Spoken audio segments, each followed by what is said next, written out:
Hello students, ఈరోజు మనం chemical reactions and ఈక్వేషన్లో సెకండ్ పార్ట్ చూస్తున్నాం. సో ఫస్ట్ ఈ పార్ట్లో కెమికల్ రియాక్షన్ని ఎలా రాయాలి, ఎలా బ్యాలెన్స్ చేయాలో నేర్చుకుందాం. సో ఇక్కడ నేను ఏం రాశానంటే, zinc metal reacts with aqueous hydrochloric acid to form hydrogen gas and aqueous salt of Zn zinc chloride. So నేను దాన్ని ఇలా రాయడం బెటరా, ఇలా రాయడం బెటరా, ఎందుకంటే మనం ప్రతి ఎలిమెంట్ తాలూకా సింబల్ మనకు తెలుసు కాబట్టి నేను ఎలా రాశాను, జింక్ మెటల్ అన్నాడు కాబట్టి solid reacts with aqueous hydrochloric acid అంటే HCl, హైడ్రోక్లోరిక్ యాసిడ్ అంటే HCl కాబట్టి aqueous. ఈ రెండింటి మధ్యలో జింక్ మెటల్ రియాక్ట్స్ విత్ అన్నాను కాబట్టి ప్లస్ అని రాశాను.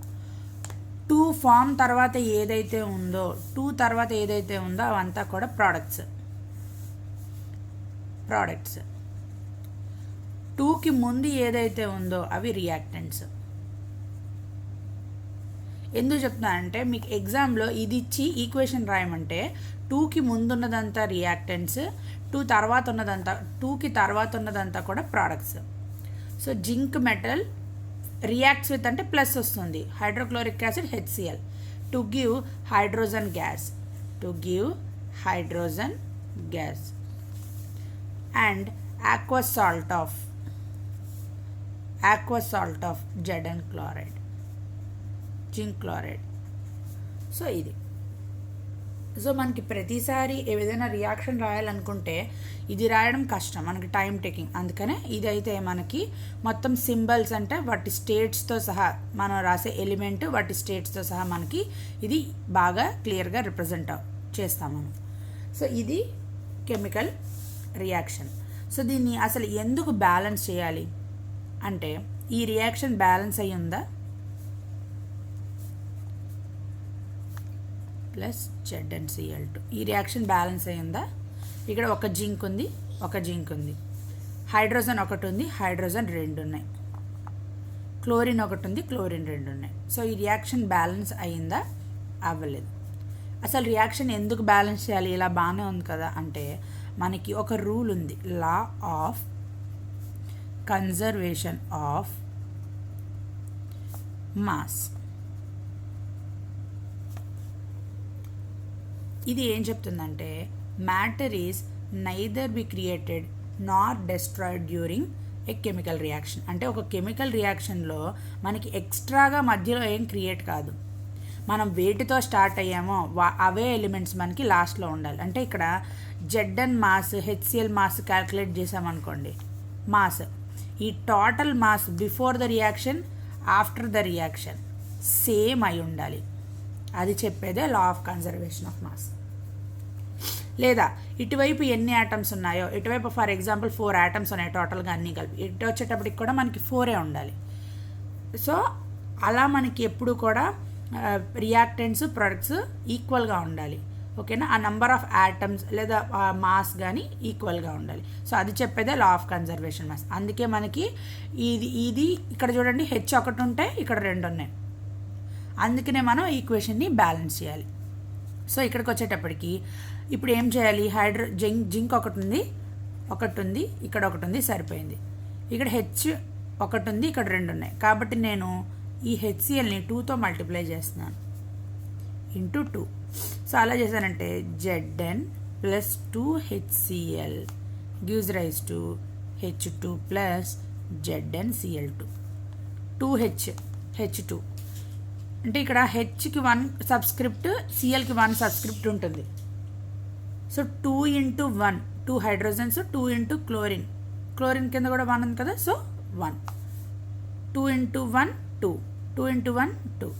సో 2 హైడ్రోజన్లు, 2 క్లోరిన్ సరిపోయాయి కదా. ఒక Zn, 2 hydrogens, 2 chlorine, 2 chlorines. So ఈ విధంగా మనం రియాక్షన్ని బ్యాలెన్స్ చేసుకుంటాం. అయితే దీనికి ఒక హిట్ అండ్ ట్రయల్ మెథడ్ ఉందన్నమాట. సో దాని ప్రకారం ఏంటి అంటే, అది ఎలా చేయాలి అంటే, నేను ఒక రియాక్షన్ తీసుకుంటాను, Fe plus H2O gives rise to Fe3O4 plus H2. So ఈ రియాక్షన్ని ఎలా బ్యాలెన్స్ చేయాలి అంటే, మనకి ఒక మెథడ్ చెప్పారు బుక్లో. అదేంటంటే ఫస్ట్ మనం వీటికి బాక్సులు గీసుకోవాలి. ప్రతి ఈ కాంపౌండ్ ఈ ప్రతి సబ్స్టాన్స్కి చుట్టూ ఒక బాక్స్ గీసుకోవాలి. ఎందుకు గీసుకోవాలంటే మనం ఏదైనా చేంజ్ చేస్తే అది బాక్స్కి బయటే చేయాలి. ఈ లోపల ఏమీ మార్చేయకూడదు. ఇవన్నీ కెమికల్ ఫార్ములాస్ కదా, వాటినేం మార్చకూడదు. మీరు ఏం చేయాలి, ఆ ముందున్న కోఎఫిషియెంట్ని మాత్రం మార్చుకోవచ్చు. ఇక్కడ కోఎఫిషియెంట్స్ ఉంటాయి కదా, ఇక్కడ 1 ఉంది అన్నిటికీ. సో దాన్ని మీరు ఏదైనా చేసుకోవచ్చు, అంతేగాని ఈ లోపల మనం ఎటువంటి చేంజెస్ చేయకూడదు బాక్స్ లోపల. సో అది ఫస్ట్ రూల్. నెక్స్ట్ ఏం చెప్పారంటే దీన్ని LHS అనుకుంటాం, లెఫ్ట్ హ్యాండ్ సైడ్ రియాక్టెంట్స్, దీన్ని RHS అనుకుంటాం. సో నేను LHS వైపు ఏంటంటే ఆటమ్స్ ఉన్నాయో రాస్తున్నాను. Fe, hydrogen, oxygen. ఇటువైపు కూడా ఏమున్నాయి, Fe, ఐరన్, హైడ్రోజన్, ఆక్సిజన్. ఇవి ఎన్నెన్ని ఉన్నాయో రాసుకోమని చెప్పారు. ఇవి ఎన్నెన్ని ఉన్నాయో మనం రాసుకోవాలి. అంటే ఐరన్ ఎంత ఉంది, 1 ఉంది. హైడ్రోజన్ 2 ఉన్నాయి. ఆక్సిజన్ 1 ఉంది. ఇక్కడికి వచ్చేటప్పటికి ఐరన్ ఎన్ని ఉన్నాయి, 3 ఉన్నాయి. ఆక్సిజన్ హైడ్రోజన్ 2 ఉన్నాయి. ఆక్సిజన్ 4 ఉన్నాయి. సరే, ఇప్పుడు మనం ఎలా బ్యాలెన్స్ చేస్తాం అంటే ఫస్ట్ ఎటువైపు అన్నిటికన్నా ఏది ఎక్కువ నెంబర్ ఆఫ్ యాటమ్స్ ఉంది అంటే ఇక్కడ ఇవన్నీ మనం చూస్తే ఆక్సిజన్ ఇటువైపు 4 యాటమ్స్ ఉన్నాయి. సో ఫస్ట్ ఆక్సిజన్ దగ్గర నుంచి మనం బ్యాలెన్స్ చేయడం స్టార్ట్ చేయాలి. అప్పుడు నేను ఏం చేశాను, ఈ ఆక్సిజన్ దగ్గర ఇక్కడ 4 ఉన్నాయి, ఇక్కడ 1 ఉంది కాబట్టి ఇంటూ 4 చేశాను LHS వైపు. సో అప్పుడేమైంది, ఐరన్ 1, హైడ్రోజన్ 2, ఆక్సిజన్ 1, ఆక్సిజన్ 4. మళ్ళీ ఇటువైపు చూస్తే ఐరన్ 3, హైడ్రోజన్ 2, ఆక్సిజన్ 4. ఇప్పుడు దీన్ని బట్టి కెమికల్ రియాక్షన్ రాద్దామా. ఇక్కడ 4 ఆక్సిజన్స్ రావాలి అంటే నేను ఏం చేయాలి, H2Oని 4తో మల్టిప్లై చేయాలి. అంటే Fe plus 4H2O gives rise to Fe3O4 plus H2. So నేను ఏం చేశాను, ఆక్సిజన్స్ ఇటువైపు 4 ఉన్నాయి కాబట్టి ఇటు ఆక్సిజన్ 4 తెప్పించడానికి చూశాను. అలాగే ఆక్సిజన్స్ 4 రావాలంటే ఏం చేయాలి, ఆక్సిజన్స్ ఎక్కడున్నా H2Oలో ఉన్నాయి. ఆక్సిజన్ 4 రావాలంటే దేంతో మల్టిప్లై చేయాలి, 4తో మల్టిప్లై చేయాలి కదా. సో అదే ఇక్కడ చేసింది. So Fe plus 4H2O gives rise to Fe3O4 plus H2. So ఇప్పుడు బ్యాలెన్స్ ఏమేమయ్యాయి, హైడ్రోజన్ చూడండి, ఆక్సిజన్ 4 సరిపోయి. సో ఇక్కడ నుంచి స్టార్ట్ చేయండి. ఆక్సిజన్ బ్యాలెన్స్ చేయడం వల్ల మనకి ఏది డిస్టర్బ్ అయింది, హైడ్రోజన్. ఇక్కడ 8 హైడ్రోజన్స్ ఉంటాయి, ఇక్కడ 2 హైడ్రోజన్లే ఉన్నాయి కాబట్టి నేను ఈ హైడ్రోజన్స్ ముందు 4 రాశాను. అంటే ఇక్కడ హైడ్రోజన్స్ 2 ఉన్నాయి కదా, ఇంటూ 4. ఇక్కడ 4 రాయడం వల్ల ఇది ఇంటూ 4 అయింది. So Fe plus 4H2O gives rise to Fe3O4 plus 4H2. So first oxygens balance అయ్యా, 4 ఆక్సిజన్స్, 8 హైడ్రోజన్స్. నెక్స్ట్ ఏమైంది, ఐరన్ ఇక్కడ 1 ఉంటే ఇక్కడ 3 ఉన్నాయి. సో ఇక్కడ 3తో మల్టిప్లై చేసాను అంటే into 3. So total overall reaction ఏంటి, 3Fe plus 4H2O gives rise to Fe3O4 plus 4H2.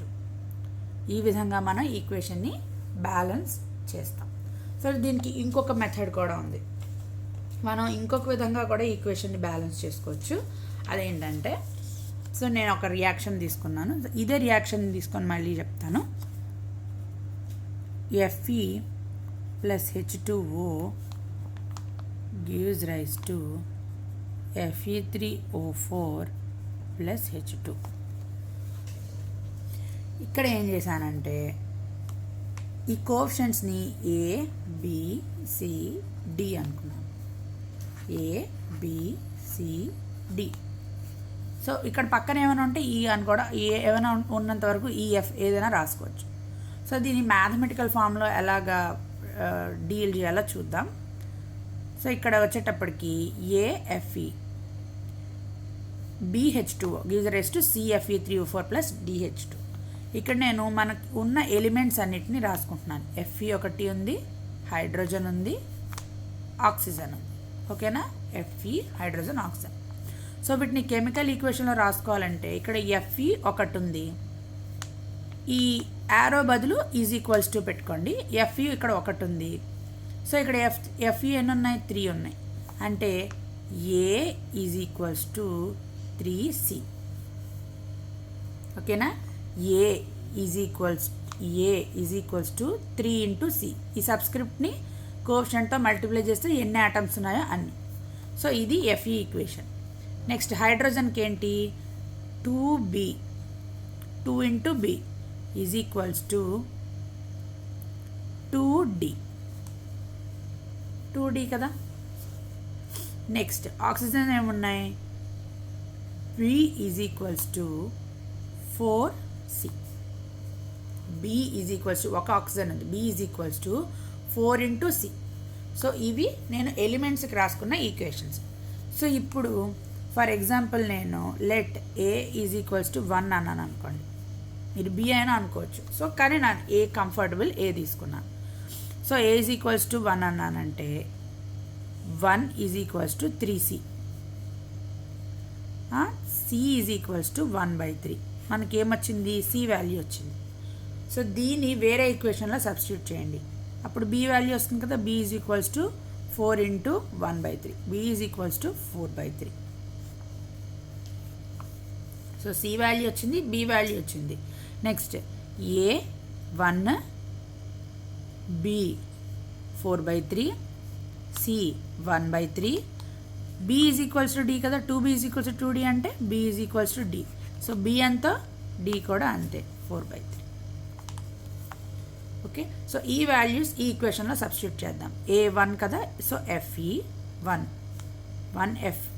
Fe plus B అంతా 4/3 H2O gives rise to 1/3 Fe3O4 plus 4/3 H2.